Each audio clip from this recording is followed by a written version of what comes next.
55 beneath the city, was revitalized. Started riding with ride.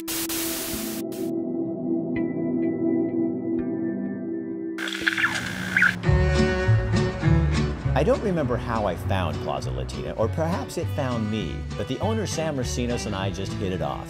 Hey Sam, how you doing, man? Good, how are you, man? He's one of those guys who is passionate about what he does, and his business is more than a business. It's an international marketplace. Sam and his wife are creating a culture, an experience, a place of great comfort for a lot of people.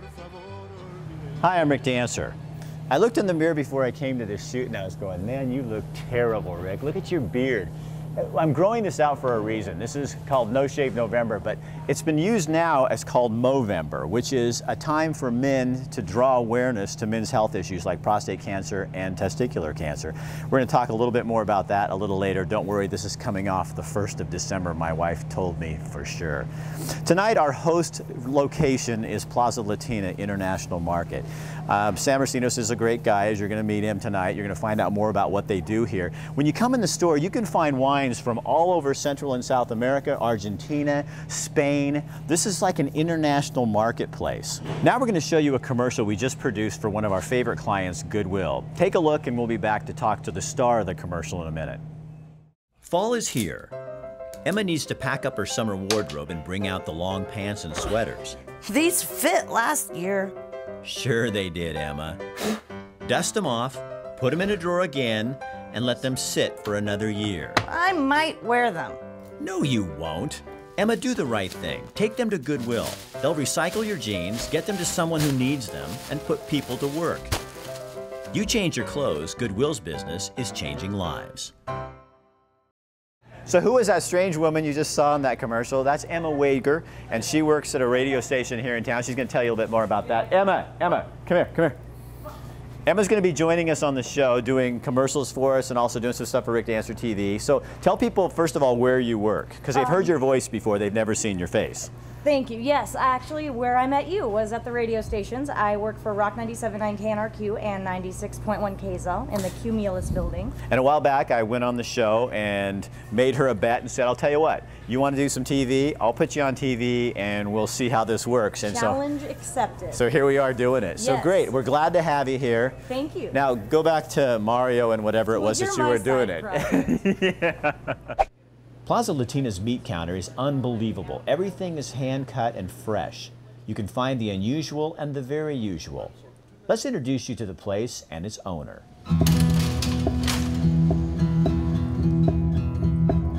We're looking for that experience when people step into the store, they feel that they are really someplace else. We opened in December 2004. And our idea was to bring something to Eugene, something different, you know, a different store, something that you can feel like you are in a little part of Latin America. Very interesting customer base, I think about 50-50, 50% Latinos and 50% Americans. And of course all the Middle Easterns that live in this area come over here because this is the only place that will sell Middle Eastern products. And we have a big variety of Middle Eastern. Nice thing about the store, Rick, is that our product comes from the countries, so you can find in the languages. We bring a lot of imports from all over Latin America, South America, Central America, Caribbean, and the Middle East. We also have a lot of Middle Eastern products in here. One of the biggest in the whole area, and the whole state, actually, I should say. Our produce comes all the way from South America. A lot comes from Mexico. So you will find in my produce department a lot of fruits and vegetables that you will never find in any other stores.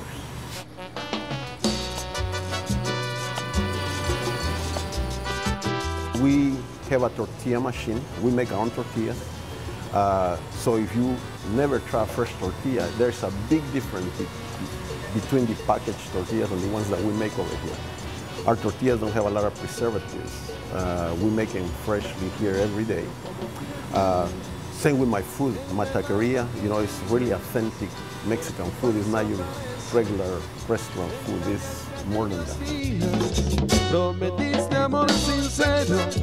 Our bakeries different as well, because these are sweet pastries that you will find in Latin America. My baker is from Mexico, and he's been doing this for 20 years. My grandfather, they used to have a bakery in Mexico. But in here I've been for 12 years so far. I think I had it in my blood. I always dreamed to be a baker since I was a kid, and then finally I get it. And it's a good thing because now I can make different kinds of breads, not just Mexican bread, but all different kinds, like American bread, Mexican bread, and from different countries, different cultures. So I really like it. His recipes come from, the part in Mexico that he's from.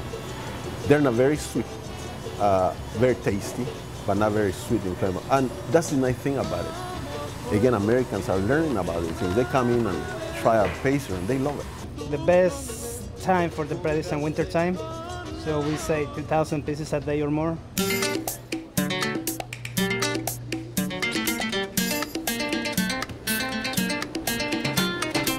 My meat department, we cut everything by hand, like in the olden days they used to do it here. And we specialize in a lot of beef and pork, all the kinds of meats that you have, but everything is cut by hand. We tend to cut our meat really thin. We do a lot of prepared meats, chicken fajitas, we do pork, prepared pork. You can just come in and buy them. We bring all kind of cultures, different professional, all type of people come into the store, which is another thing that we really enjoy. We love this. I like meeting new people. I like people, and especially, the diversity of people. Out in rural Oregon, volunteer fire departments are a way of life. People like me depend on our neighbors who volunteer in fire departments to keep us safe. But it's getting harder and harder to find enough volunteers to run the fire departments. We were recently hired by McKenzie Fire and Rescue to shoot a video to try to bring in new volunteers. Take a look.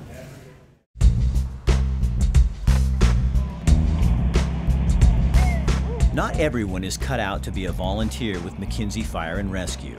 We're looking for somebody that has, first of all, a commitment for time. You got your backpack on? But if you are, this is an exciting way to get involved in your community. But be warned, volunteering this way is addictive. This is not an easy thing to do, scheduling with your family, so we ask for that you have a certain time commitment for training and for calls. Drills once a week, everything from water rescues to crawling under a building in the dark. Okay, going straight ahead. All designed to build skills, confidence, and test your ability to perform. I'm right behind you.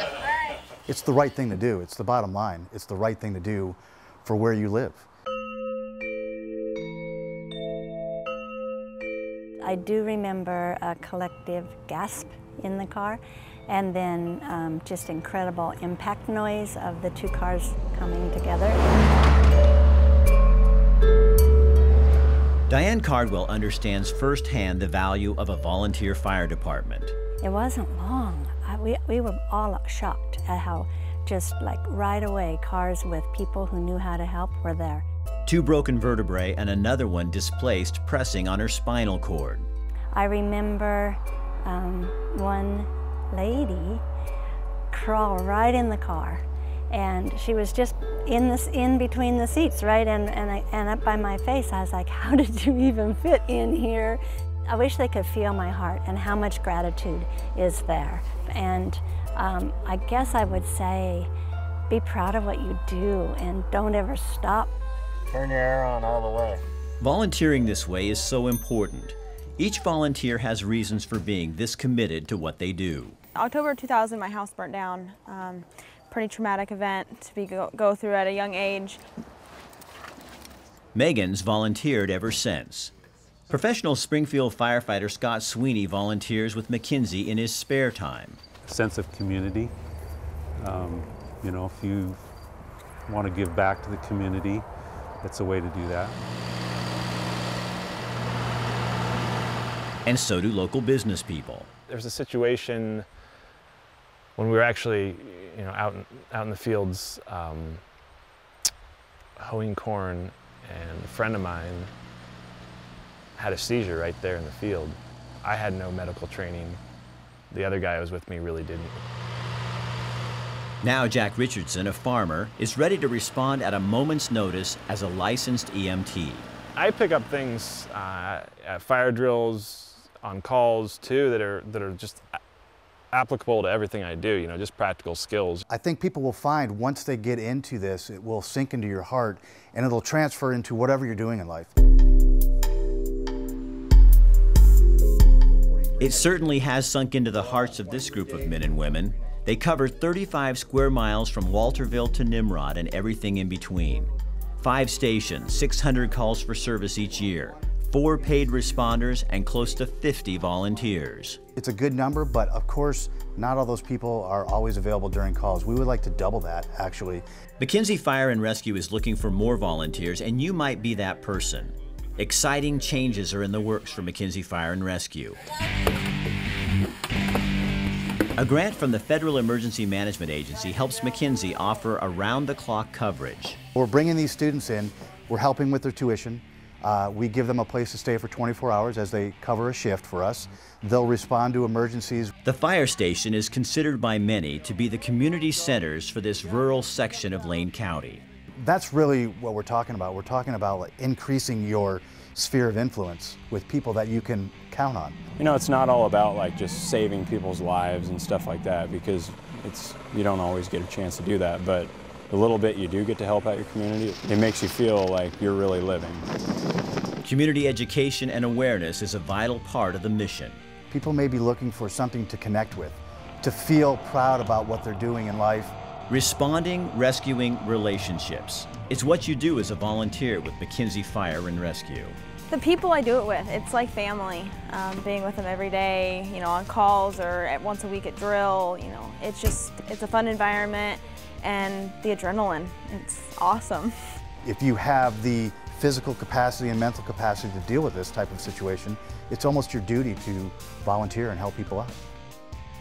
For more information, go to McKenzieFire.com.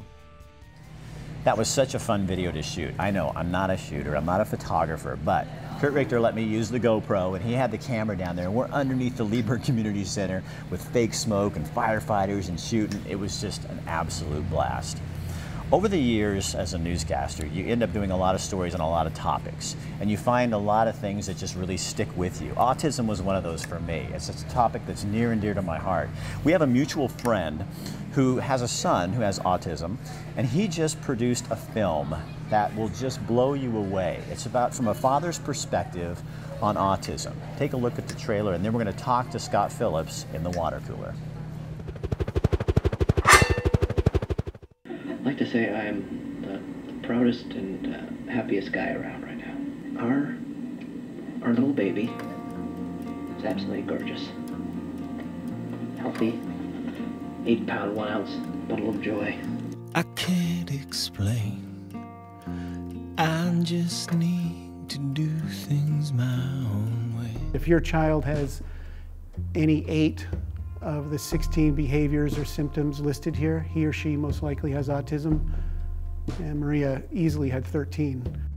And I could feel my heart sink at that moment, because I wasn't really sure, you know, what that meant. We said, why us, as well as what did we do? Men, we like to fix things, you know. Tell me what's wrong, here's what we'll do, we'll fix this. But I couldn't fix this. As soon as you hear your child has autism, it's really hard to listen to anything that comes after. And early on, gosh, when you don't know what they need and you don't know what they're thinking, those are really frustrating times, because you want to be able to help and you can't. You don't know how. What's our role in this? What are we going to, what are we going to do? It's such a helpless feeling. He's not communicating. I didn't know what to expect. I said, okay, what do we do next? What are we going to do to help Sam?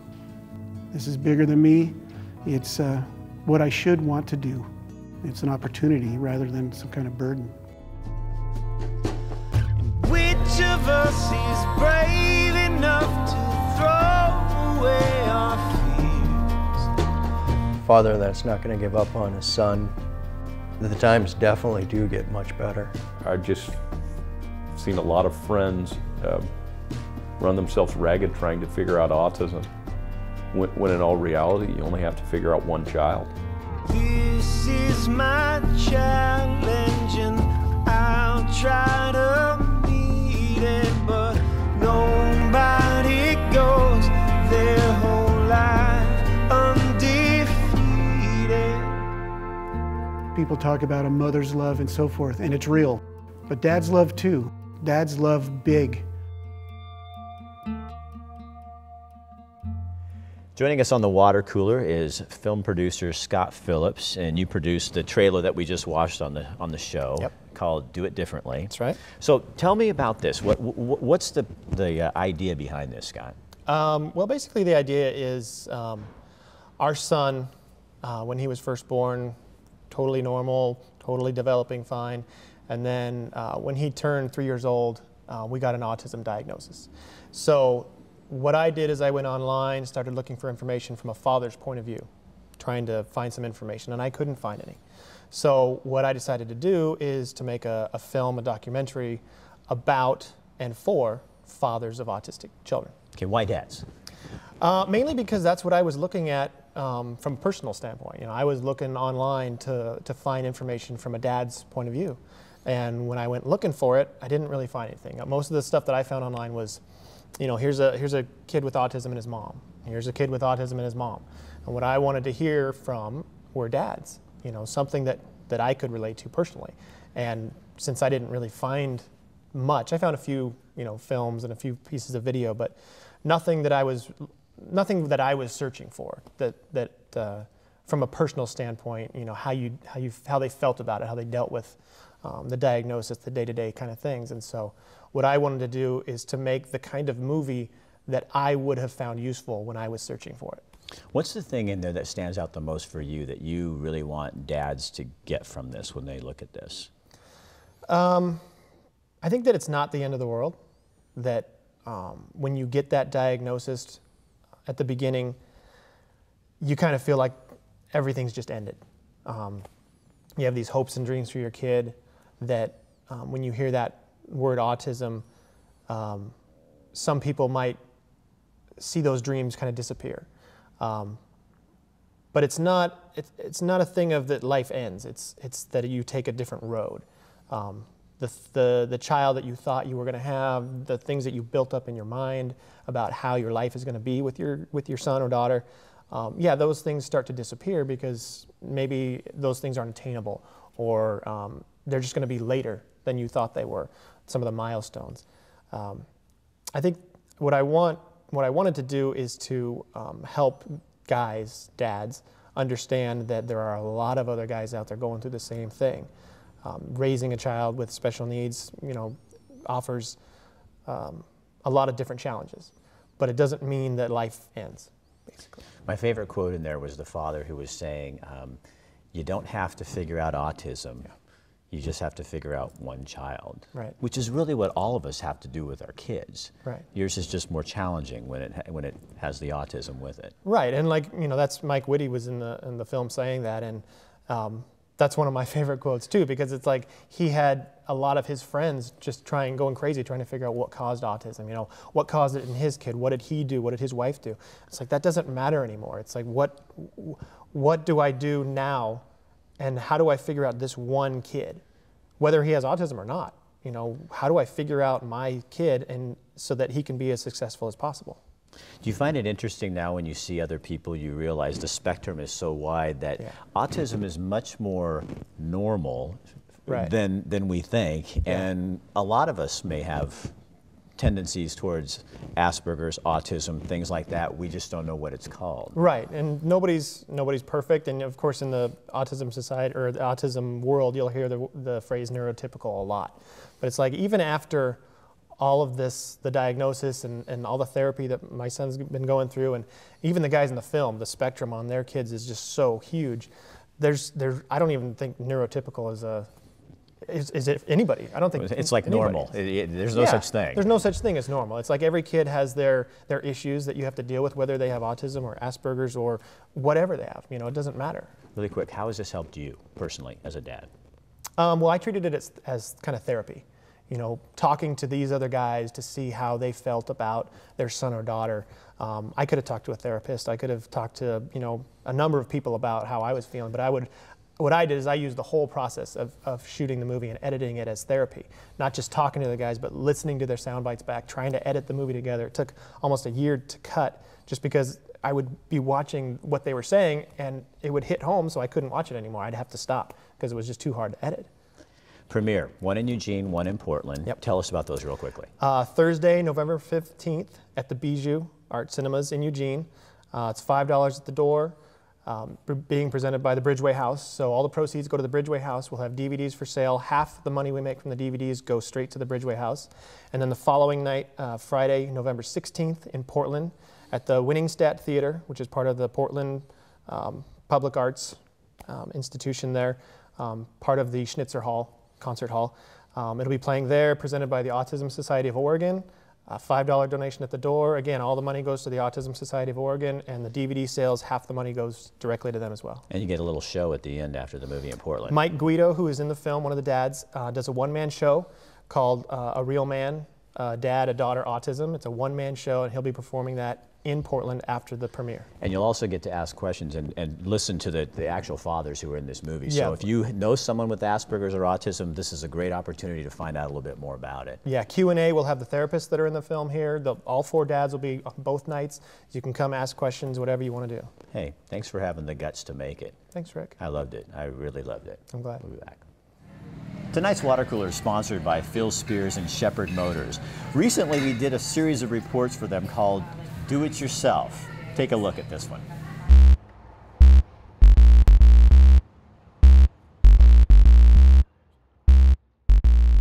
Well, Rick, there's a lot of things you can do in order to keep your car maintained and up to date.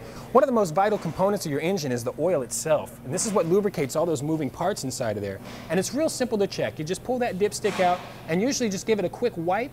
And then we're going to go ahead and stick it right back in there to make sure that we're getting an accurate reading. And make sure you push it all the way down and pull it all the way back up. And we're going to look, and we can see we're right in between those X's there. So I asked Brandon if it matters what kind of oil I put in my engine. Brandon says it does matter. It's kind of like when you go on a bike ride. What's going to be better to replenish your body fluids when you're finished? You going to drink a pop, or are you going to drink a sports drink? So changing your own air filter, very simple. If you can work a screwdriver, you can change your own air filter. So in this case, we've got 2 screws right here on top of the air box. We just loosen those up, and we're going to slide this out, and you can see there's your air filter. You're kidding me. And all you have to do is just press that out. We'll grab another one, slip it right back in there, and you're done. So how much did you just save me? You probably saved you about $35. So I took Brandon's advice. Saved myself about $50. I went out and bought a new air filter. He was wrong about one thing. He said I had 2 screws to loosen. I found out I actually have 4 loose screws. You know what I mean. But it was really simple. It only took a couple of seconds. And voila, I'm done. So Brandon, don't tell Phil, but I'm looking for a used car. So can you go with me and we'll just take one out and tell me what I need to know so when I go out with the salesman, I'll know what to ask? Let's head out back, Rick. I'll show you what you need to know. If you'd like to see more of the series, check out shepherdmotors.com. Plaza Latina has a great little restaurant inside, authentic Mexican food, and lots of it. That's where we caught up with Emma chowing down on a burrito. No wonder those jeans in this ad don't fit anymore. Emma, fall means change. Who is that? Time to clean out the closets. Pack away summer and bring out the fall wardrobe. There's just one problem. What problem? You keep packing that same pair of jeans and those shirts, and you never wear them. I might wear them. Emma, you're kidding yourself. Let go. Get rid of them. When you donate to Goodwill, we take your gently used items and recycle them and get them to people who can use them. We then take the proceeds from your donations and help people find jobs. Emma. What? They also take back old computers. But what about all my personal information? Good question, Emma. You never have to worry about your data here at the Goodwill Computer Store, because when it comes to us, you're in good hands. We send anything that holds your information through a Department of Defense certified data wipe and make sure that it's never going to go anywhere. Think about how much more room you'll have. Well, where do I take it, Rick Dancer? Goodwill Industries of Lane and South Coast counties have upwards of 18 donation sites. Go to goodwill-oregon.org to see the site nearest you. Hey, Emma. What, Rick Dancer? Recycling what you aren't using to help other people and put people to work is the right thing to do. You change your clothes, Goodwill's business is changing lives. So you probably noticed that I'm looking a little bit scruffy with this facial hair, yeah. Yeah, we have noticed, Rick. And your wife, Kathy Cole, she never wants this to happen again. So November 1st is coming, actually the evening of the last day of November is going to come off, thanks. Just here to help. Yeah. The reason I'm growing my beard out this way is it's called No Shave November, and it's actually Movember. And you're supposed to grow a mustache, but I'm going to look like a porn star if I do that. I'm not going to grow just a mustache. But the whole purpose is so when people come up and say, why do you look so ugly, you can talk about men's health issues. Prostate cancer is very curable, and any man over the age of 40 should have a PSA test. If your doctor says you don't need a PSA test and you're over 40, you might want to find a doctor who tells you he'll do that for you. It's a good idea just to keep a number and kind of understand where that's going. For me, I think it saved my life. So it's very important, and at the end of the month this will come off, but I'm going to be talking about this throughout the whole month. Here's a little video I put together 2 years ago. Take a look. Okay guys, it's time. November 1st is here. We're going to shave for the last time our mustache, and then we're going to let this thing grow for the entire month of November.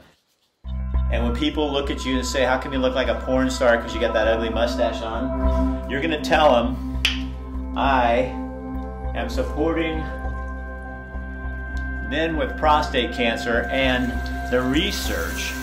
We want to raise money for the research. You can get on the team. All you have to do is sign up on the website, which I'm going to put at the end of this video. And so you can sign up and you just support us in what you're doing. Okay guys, so time's wasting. Don't wait any longer. We need to get moving. I'm going to go take a shower, so you people got to go. Sorry. So thanks for joining our show tonight, and we're real happy to have Emma involved to bring new, interesting ideas to the show to make it more appealing to young people everywhere. I think that's your look. I got to get out of here. Sam, where's the Negro Modelo? Oh, let's go. Let's go. Let's go. Let's get out of here.